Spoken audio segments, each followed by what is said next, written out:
Berlin, February 1928. Snow dusts the cobblestones outside the Kaiserhof Hotel as Gustav Krupp von Bohlen und Halbach steps from his Mercedes, nodding to the doorman who knows better than to acknowledge the steel magnate by name. Inside, behind mahogany doors and velvet curtains, 23 of Europe's most powerful industrialists gather for what their secretaries have logged as a cultural appreciation dinner. No stenographer records their words. No journalist witnesses their handshakes. Yet from this room and dozens like it across the continent, the economic fate of 300 million Europeans will be quietly decided over the next decade. What these men do not yet realize is that they are creating something unprecedented in modern history. A shadow network of capital that will outlive governments, survive wars, and reshape the very definition of power itself. They call it nothing at all. Historians will later struggle to name it, but in the smoky parlors of the Kaiserhof, the deep state is being born. The Great War has ended, but its economic tremors continue to shake Europe's foundations. Industrial production across the continent remains 37% below pre-war levels. In Germany alone, hyperinflation has reduced the mark to less than 1/1,000,000th of its former value. Middle-class savings have vanished overnight. Yet, paradoxically, certain men have emerged from this chaos richer than ever. How is this possible? The answer lies not in the visible mechanisms of democracy or the proclaimed ideologies of emerging fascist movements, but in something far more subtle and far more dangerous.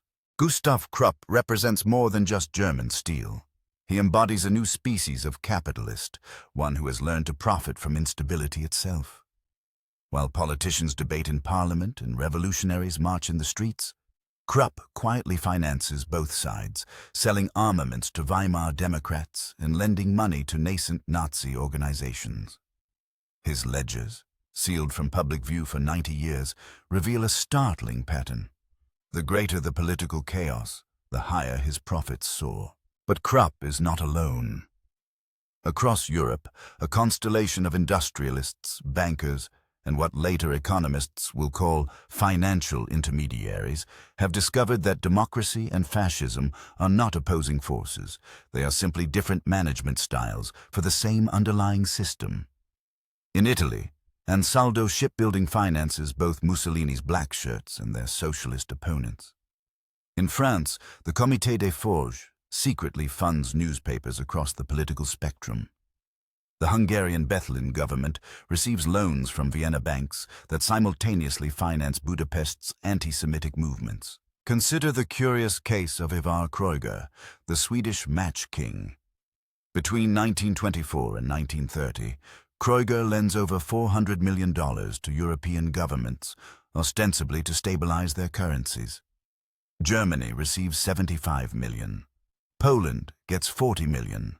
Hungary, Yugoslavia, and Romania divide another $60 million between them. On the surface, Kreuger appears to be supporting democratic stability, but his private correspondence, discovered after his suicide in 1932, reveals a different story entirely. Democracy, Kreuger writes to his lieutenant in June 1929, requires constant crisis to justify constant intervention. We are not lending to governments. We are purchasing the right to create problems that only we can solve. The match monopolies that Kreuger establishes in exchange for his loans are not merely commercial arrangements. They are mechanisms of control that transcend political systems. When the democratic government of Germany accepts his money, it surrenders sovereignty over a basic commodity. When Hitler eventually comes to power, he inherits these same arrangements unchanged. The political system has shifted, but the economic control remains identical. This pattern repeats across Europe with mechanical precision. In Hungary, the Jewish banking families that right-wing propaganda claims control the economy are simultaneously financing the very anti-Semitic movements that denounce them. It seems paradoxical until one understands the underlying logic. Ethnic scapegoating deflects attention from economic manipulation. Whether the government is democratic or fascist matters less than whether it protects the fundamental structure of capital accumulation. The genius of this system lies in its invisibility. Traditional power operates through obvious channels: armies, police, bureaucracies. But this new network operates through debt, supply chains, and what economists call market dependencies. When the Weimar Republic collapses, most observers blame political extremism or social instability.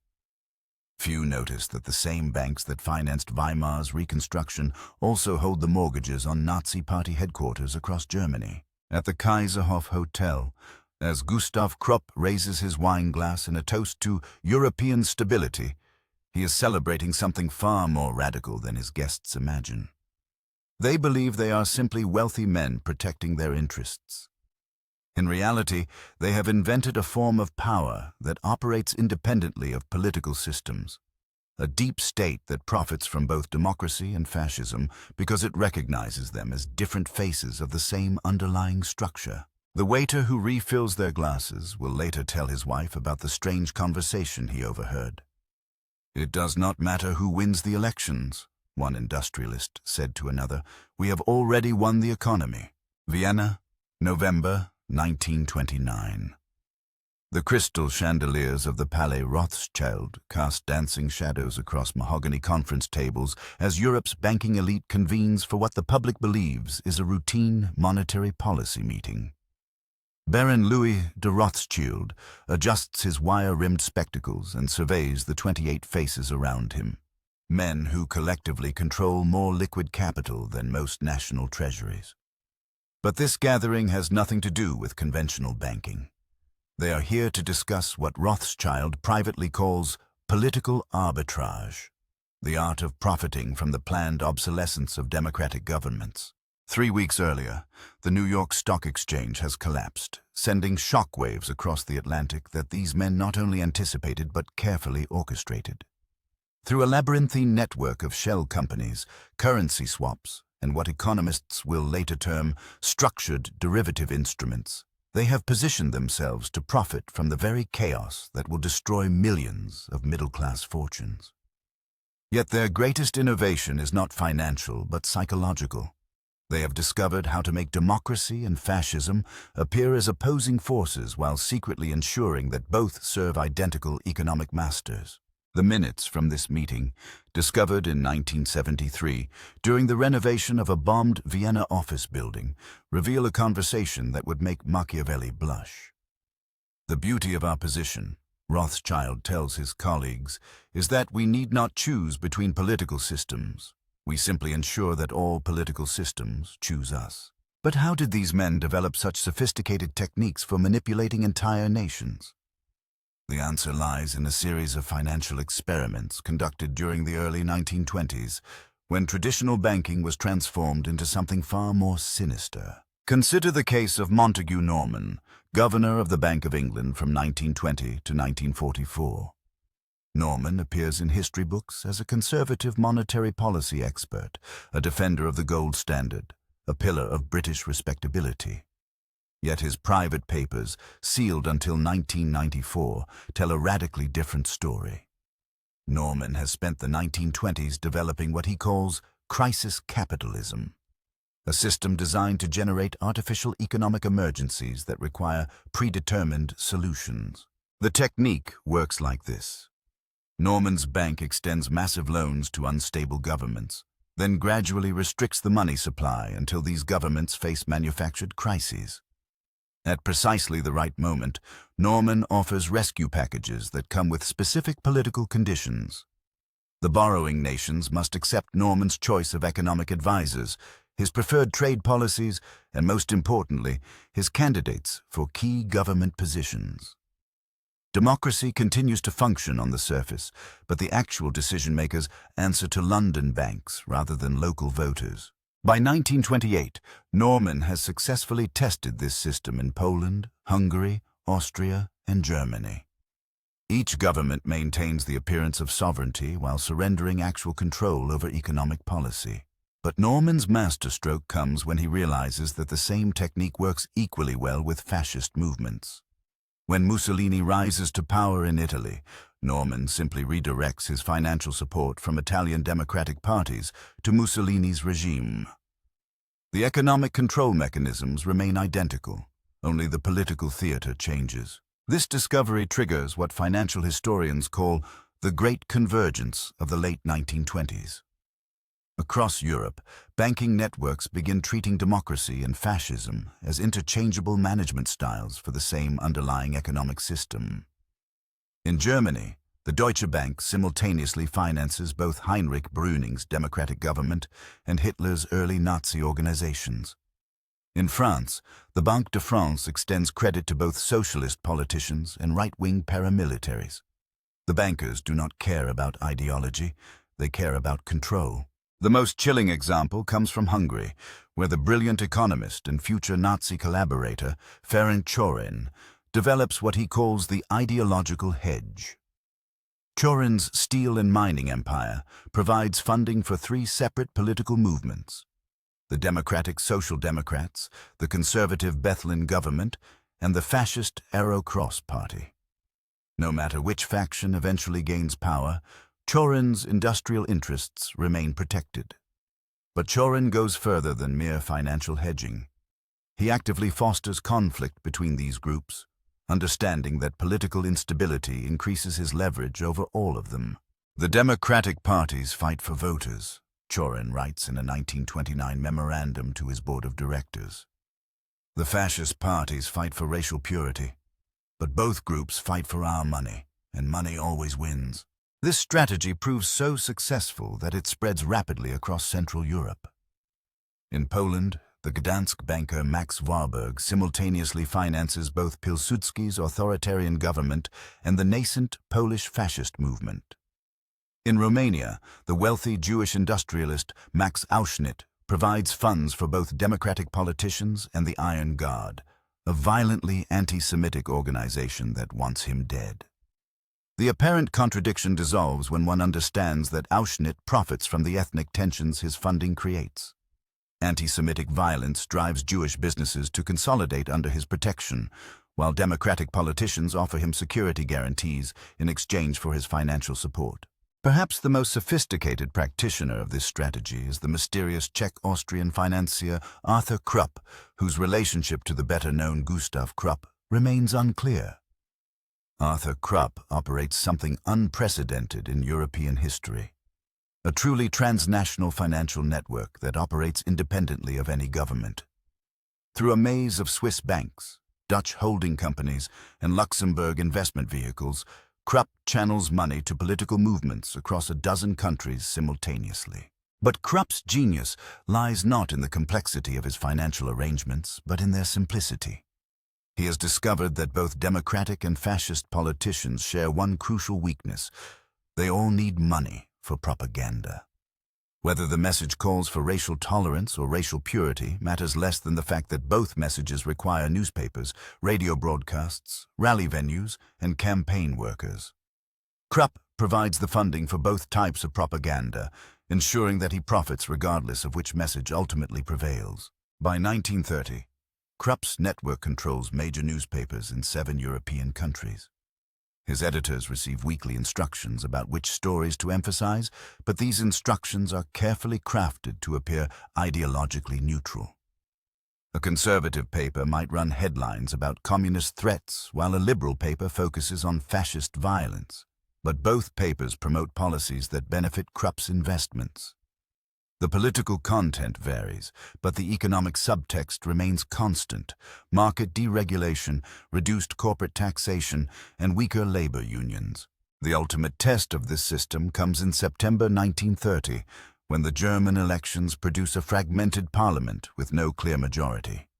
The Democratic parties hold 95 seats, the Communists control 77, and the Nazis win 107. Traditional political analysis suggests this represents ideological deadlock. But Krupp and his associates see opportunity. They have financial leverage over all three factions and can therefore orchestrate the precise combination of cooperation and conflict that best serves their interests. Over the following months, Krupp's money flows to all sides with surgical precision. Democratic politicians receive funds to oppose both communists and Nazis. Communist organizers get money to fight both Democrats and fascists. Nazi paramilitaries are financed to attack both communist and democratic opponents. The result is precisely calibrated chaos that weakens all political movements while strengthening the financial networks that fund them. But the true elegance of this strategy only becomes apparent when one realizes its ultimate goal. Not the victory of any particular ideology, but the obsolescence of ideology itself. When political movements exhaust themselves fighting each other, economic power can operate without political interference. Democracy becomes irrelevant because democratic politicians control nothing important. Fascism becomes irrelevant because fascist leaders depend entirely on their financial backers. The system continues regardless of which political faction temporarily occupies government offices. In the Palais Rothschild, as November snow begins to fall outside the tall windows, Baron Louis raises his champagne glass one final time. "Gentlemen," he says, "we have achieved something remarkable. We have made politics optional." The men around the table smile and nod, but none of them fully comprehends what they have created. They believe they are simply intelligent businessmen protecting their investments. In reality, they have invented a form of power that will outlive every political system of their era. A deep state that operates through financial markets rather than military force, through debt rather than propaganda, through carefully managed chaos rather than obvious control. Munich, October 1932. The Odeon Theater's red velvet seats accommodate Bavaria's most distinguished guests for what the program lists as a cultural appreciation evening. Orchestra members tune their instruments while elegantly dressed patrons examine programs printed on expensive paper. But this performance has nothing to do with Wagner or Mozart. Hidden in private boxes above the main floor, 6 of Germany's most powerful industrialists prepare to witness something unprecedented: the live auction of a democratic government. Fritz Thyssen adjusts his opera glasses and surveys the crowd below. As owner of Germany's largest steel conglomerate, Thyssen controls factories that employ over 200,000 workers across the Ruhr Valley. Tonight, however, he is not here as an industrialist, but as what his associates privately call a political venture capitalist, a new breed of financier who treats ideologies like stock portfolios, buying and selling political movements based purely on their profit potential. The auction itself unfolds with theatrical precision. Representatives of 3 political factions, the Social Democrats, the Communists, and the rising Nazi Party, take turns presenting their platforms to the assembled businessmen. Each group promises to serve industrial interests, but the bidding war that follows reveals something far more sinister than simple corruption. These men are not buying political favors. They are purchasing the right to determine which crisis will destabilize German society next. But why would successful businessmen deliberately seek to create chaos? The answer lies in a financial innovation that historians will later call disaster derivatives, investment instruments designed to profit from social breakdown rather than economic growth. The technique works through a sophisticated understanding of what economists term volatility arbitrage. While ordinary investors lose money during political upheavals, these men have developed methods for converting instability itself into liquid capital. Consider the case of Hugo Stinnes, whose mining empire extends from the Rhine to the Czech border. Stinnes has spent the past 3 years systematically investing in both communist labor organizers and Nazi paramilitaries, not because he supports either ideology, but because conflict between these groups creates predictable market opportunities. When communist strikes shut down his competitors' factories, Stinnes's facilities continue operating under Nazi protection. When Nazi violence triggers communist retaliation, Stinnes's warehouses become essential supply depots for both sides. Political chaos becomes his competitive advantage. The mathematics of this strategy are surprisingly simple. Traditional capitalism requires stable markets, predictable contracts, and enforceable property rights. But crisis capitalism operates through what Stinnes calls productive disruption, the systematic creation of problems that only capital-intensive solutions can solve. The greater the social breakdown, the more desperately governments need private resources to maintain order. Democracy becomes expensive. Fascism offers efficiency. But the choice between political systems matters less than ensuring that both systems depend entirely on private financing. At the Munich auction, the bidding reveals the sophisticated choreography behind Germany's political crisis. The Social Democrats receive funding to organize massive unemployment rallies, which create public pressure for government intervention. The Communists get money to stage factory occupations, which justify police crackdowns that benefit security contractors. The Nazis obtain resources for street demonstrations that terrorize middle-class voters into supporting authoritarian solutions. Each group believes it is fighting for ideological principles, but all three are unknowingly performing in a carefully scripted drama designed to exhaust democratic institutions. The true genius of this system becomes apparent when one examines its international dimensions. The same financial networks that orchestrate German political chaos simultaneously manipulate democratic breakdowns across Europe. In Spain, the banker Juan March finances both Republican politicians and fascist generals, ensuring that the inevitable civil war will require massive reconstruction loans that only his banks can provide. In France, the Comité des Forges simultaneously funds socialist newspapers and right-wing paramilitaries, creating the polarization that will eventually justify Vichy collaboration.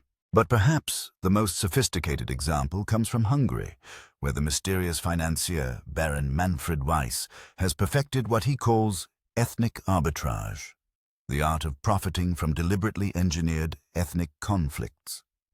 Weiss's strategy works through a complex understanding of how democratic societies respond to minority threats.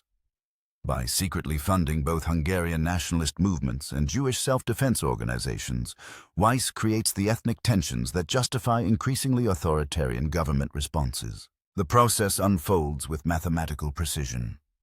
Weiss's agents provocateurs stage anti-Semitic incidents that terrorize Jewish communities into seeking protection from his security companies. Simultaneously, his newspapers publish inflammatory articles about Jewish economic influence that radicalize Hungarian nationalists. As ethnic violence escalates, democratic politicians lose credibility for failing to maintain order, while authoritarian alternatives gain support by promising decisive action. Both Jewish communities and Hungarian nationalists end up financially dependent on Weiss's enterprises, while democracy collapses under the weight of conflicts that Weiss himself has manufactured. By 1933, this strategy has produced what intelligence analysts call coordinated democratic failure across Central Europe. 9 different democratic governments have collapsed within 18 months, but the same financial networks profit from each breakdown. The Polish government falls after ethnic riots between Poles and Germans, both funded by the same Berlin banks. The Austrian parliament dissolves following conflicts between Social Democrats and Christian Socialists, both receiving money from identical Viennese investment houses. The Romanian democracy collapses during fights between liberals and fascists, both dependent on loans from Hungarian financiers. Most observers interpret these events as evidence of democracy's inherent instability during economic crises.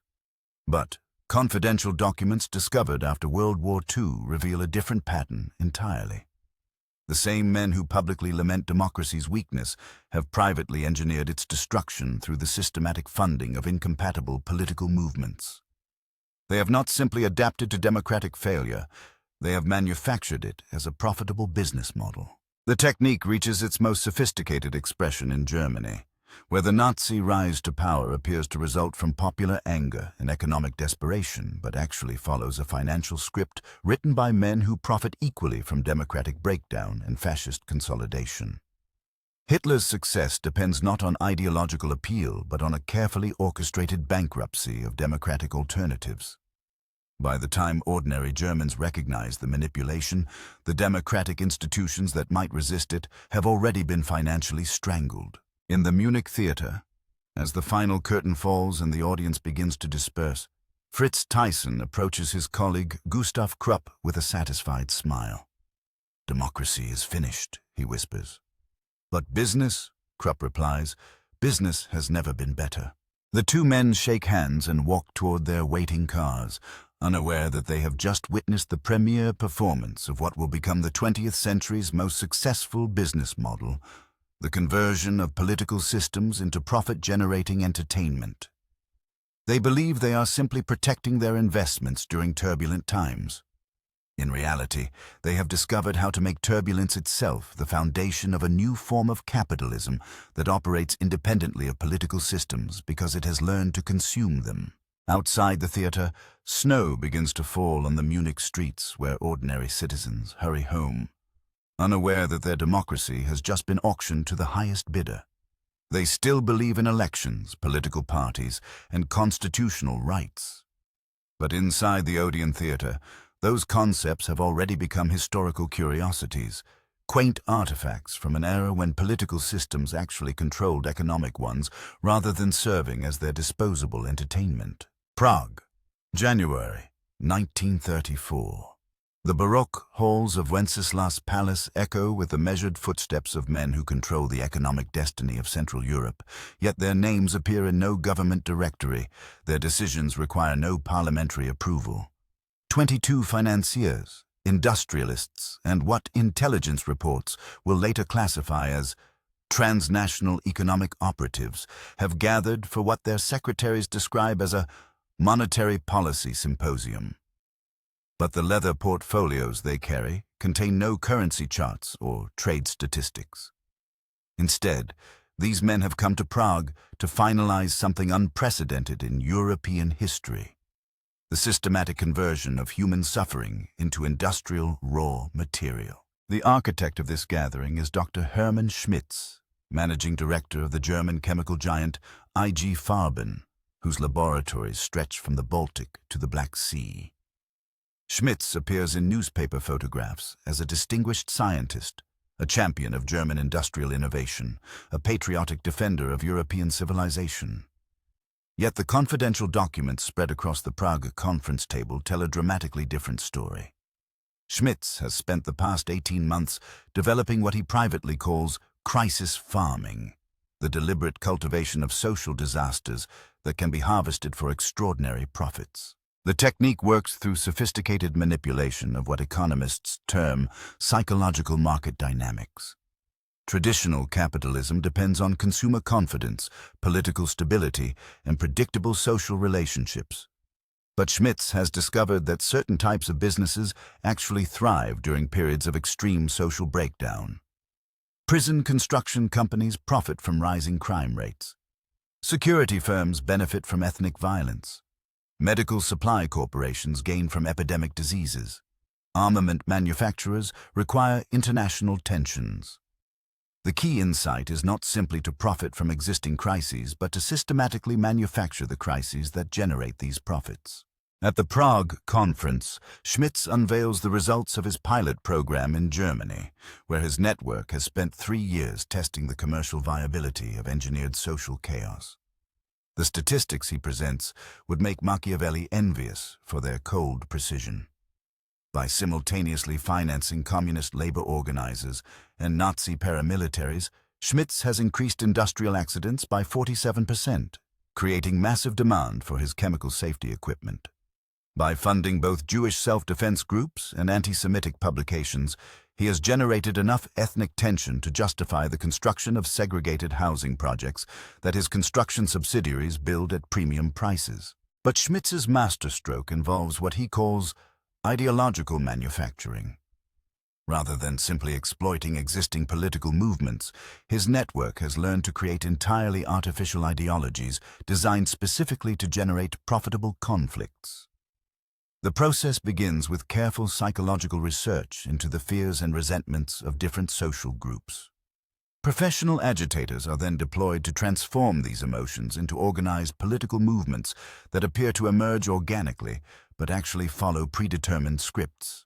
Consider the case of the Hungarian Christian Defense Movement, which appears to be a spontaneous religious reaction against communist infiltration.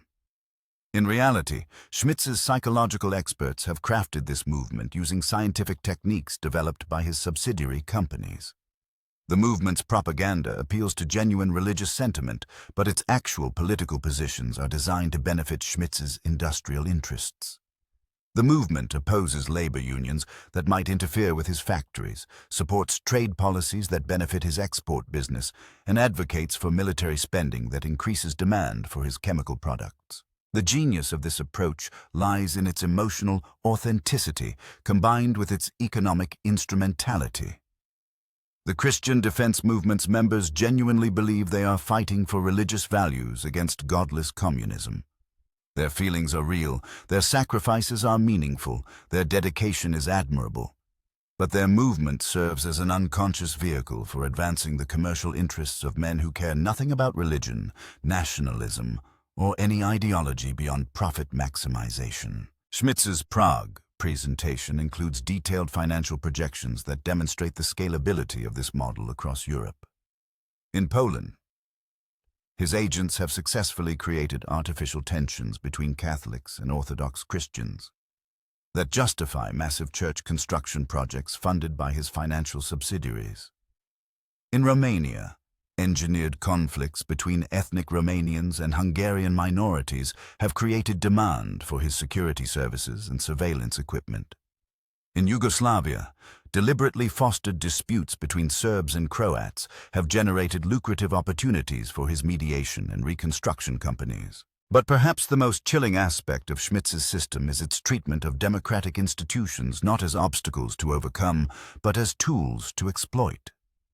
Democratic societies, Schmitz explains to his Prague audience, are particularly vulnerable to manufactured consent because they depend on public opinion, which can be systematically engineered through scientific propaganda techniques.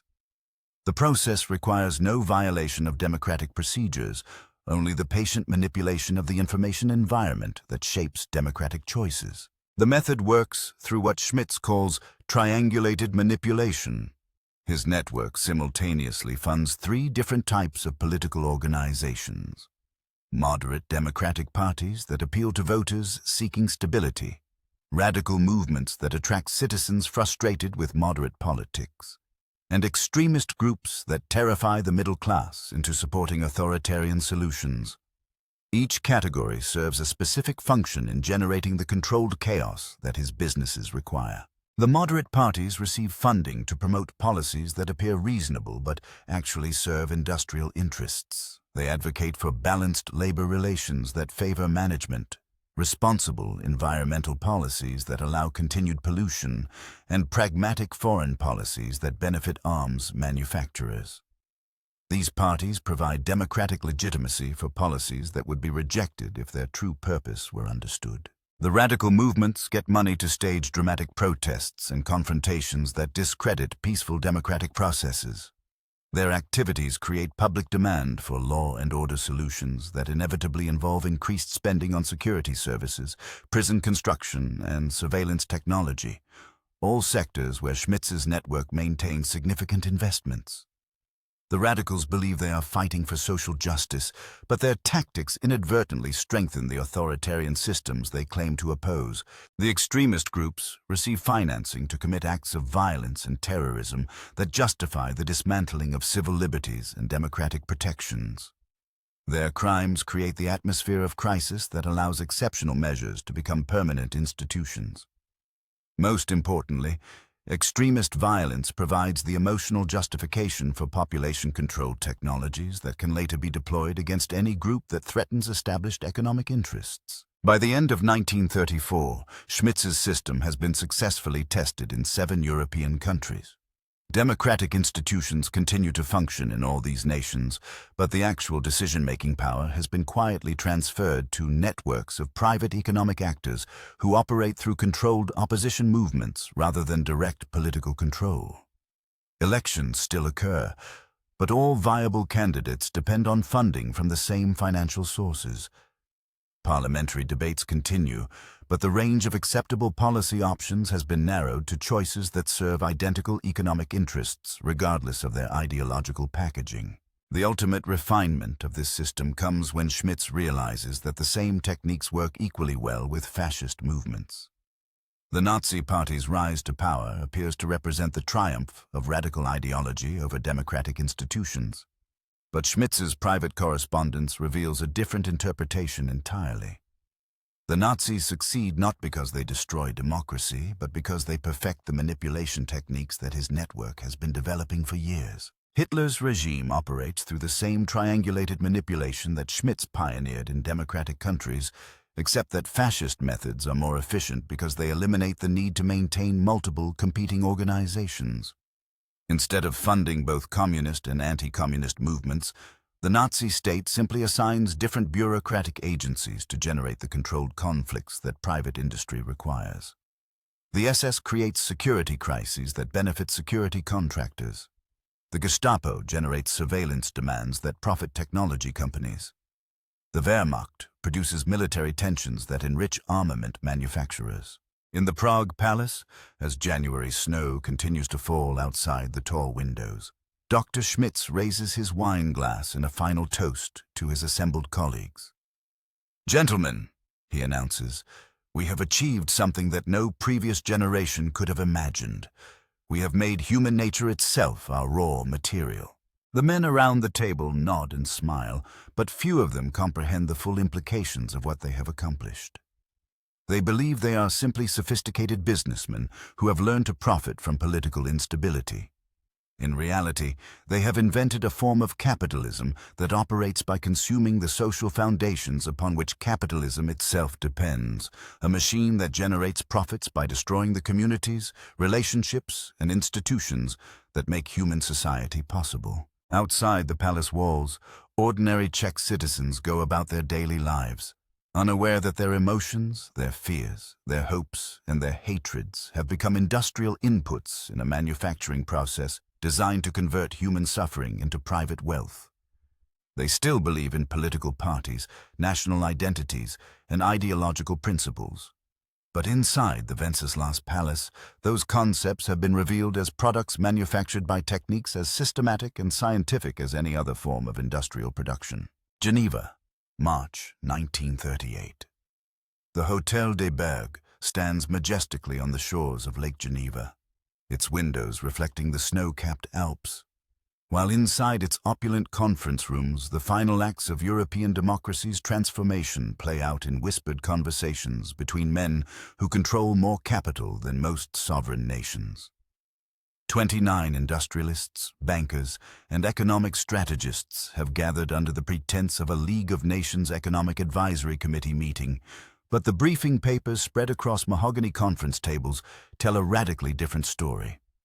These men have come to Geneva to witness and finalize what their private correspondence calls the Convergence Protocol, the successful transformation of both democratic and fascist political systems into efficient management tools for transnational capital. The architect of this gathering is the enigmatic Swiss financier Martin Bodmer, whose banking empire stretches from Zurich to Constantinople, from Stockholm to Barcelona. Bodmer appears in public as a respectable supporter of international cooperation, a patron of democratic institutions, a defender of League of Nations principles.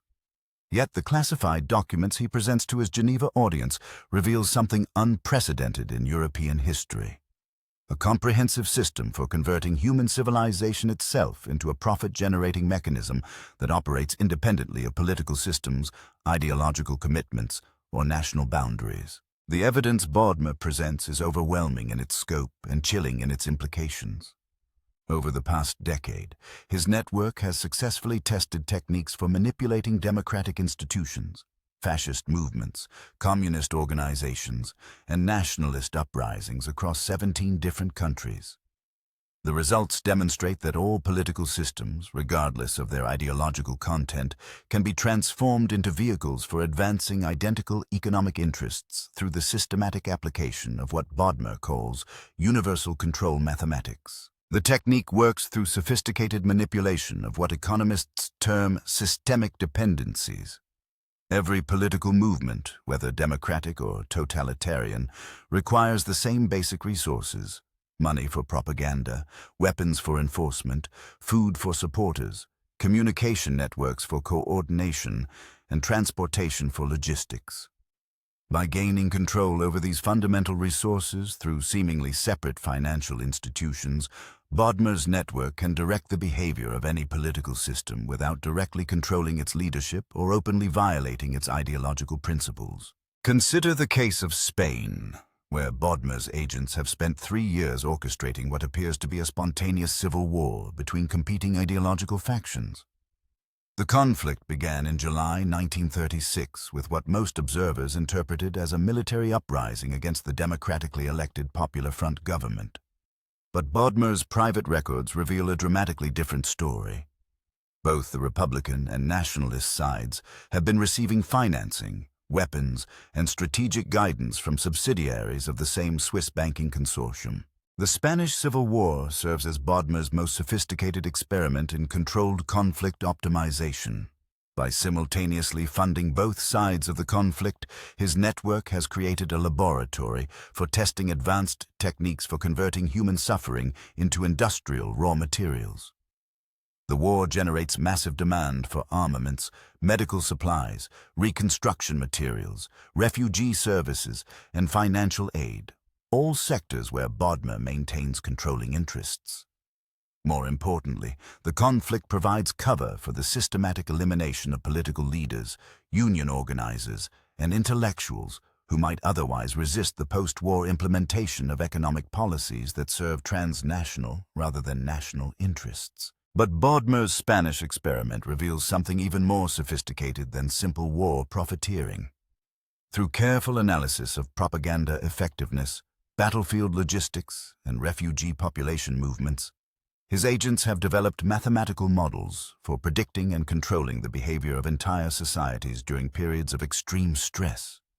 These models demonstrate that human beings respond to crisis conditions in surprisingly predictable patterns that can be exploited for economic advantage through the precise timing of resource allocation and information distribution. The Geneva presentation includes detailed case studies from Germany, where Bodmer's network has successfully transformed the Nazi regime from a chaotic ideological movement into an efficient mechanism for advancing precisely the same economic policies that his agents had previously promoted through democratic institutions. The transformation required no change in Nazi propaganda, no modification of Hitler's personal beliefs, and no alteration of the party's public positions. Instead, Bodmer's agents simply ensured that every policy option presented to Nazi leadership served the financial interest of transnational capital while maintaining the appearance of ideological consistency. The process works through what Bodmer calls choice architecture. Nazi officials believe they are making independent decisions based on ideological principles, but the information they receive, the experts who advise them, and the policy options available to them have all been carefully engineered to produce predetermined outcomes. Hitler continues to deliver passionate speeches about German nationalism and racial purity, but every specific policy his government implements, from autarky programs to rearmament spending to territorial expansion, benefits the same international financial networks that previously profited from Weimar democracy. Perhaps most remarkably, Bodmer's Geneva audience learns that identical techniques have been successfully deployed in the Soviet Union, where Stalin's government appears to represent the absolute opposite of fascist ideology but actually serves similar economic functions for transnational capital. Through a complex network of trade agreements, industrial partnerships, and financial instruments, Bodmer's agents have ensured that Soviet economic policies generate profitable opportunities for Western corporations while maintaining the appearance of ideological independence. The key insight is that communist, fascist, and democratic governments all require the same types of industrial production: steel for infrastructure, chemicals for agriculture, machinery for manufacturing, and technology for communication. By controlling the companies that provide these essential resources, Bodmer's network can influence government behavior regardless of political ideology. Soviet 5-year plans, Nazi autarky programs, and democratic market regulation all become different methods for implementing identical industrial policies that serve the same transnational economic interests. By March 1938, Bodmer's system has achieved what he privately calls ideological transcendence. the creation of economic control mechanisms that operate independently of political beliefs, national loyalties, or cultural differences. Democratic politicians continue to speak about freedom and constitutional rights. Fascist leaders continue to promote nationalism and racial ideology. Communist officials continue to advocate for workers' revolution and collective ownership. But beneath these ideological differences, all three systems have been quietly transformed into administrative units for managing the same global economic structure. The ultimate test of this system comes when Bodmer's agents successfully orchestrate coordinated policy changes across multiple countries with opposing political systems. In September 1938, the Munich Agreement appears to result from complex diplomatic negotiations between democratic and fascist governments. But Bodmer's private correspondence reveals that the agreement actually implements a predetermined economic strategy designed to benefit specific industrial sectors regardless of its political consequences. The Munich crisis serves multiple functions simultaneously. It increases demand for military equipment that Bodmer's companies manufacture. It creates refugee populations that require services his humanitarian organizations provide. It justifies expanded government spending that benefits his financial institutions, and it establishes precedents for territorial reorganization that will later facilitate his post-war economic reconstruction projects. Most importantly, the crisis demonstrates that democratic and fascist governments can be manipulated into implementing identical policies through the careful orchestration of apparently opposing ideological pressures. In the Hôtel des Bergues, as March snow continues to fall outside the tall windows overlooking Lake Geneva, Martin Bodmer raises his crystal wine glass in a final toast to his assembled colleagues. "Gentlemen," he announces, "we have achieved something that would have seemed impossible to previous generations. We have made ideology itself obsolete." The men around the conference table nod and smile, but few of them fully comprehend the magnitude of what they have accomplished. They believe they are simply successful businessmen who have learned to profit from political instability and international conflict. In reality, they have invented a form of economic organization that consumes political systems as raw material for generating private wealth. A machine that transforms human societies into disposable components in a manufacturing process designed to concentrate capital in the hands of transnational networks that operate beyond the reach of any democratic institution, fascist regime, or communist revolution. Outside the hotel windows, ordinary Swiss citizens walk along the Geneva lakefront, unaware that their democracy, like every other political system in Europe, has been quietly transformed into a subsidiary of economic interests that recognize no national boundaries, respect no ideological principles, and acknowledge no accountability to human communities.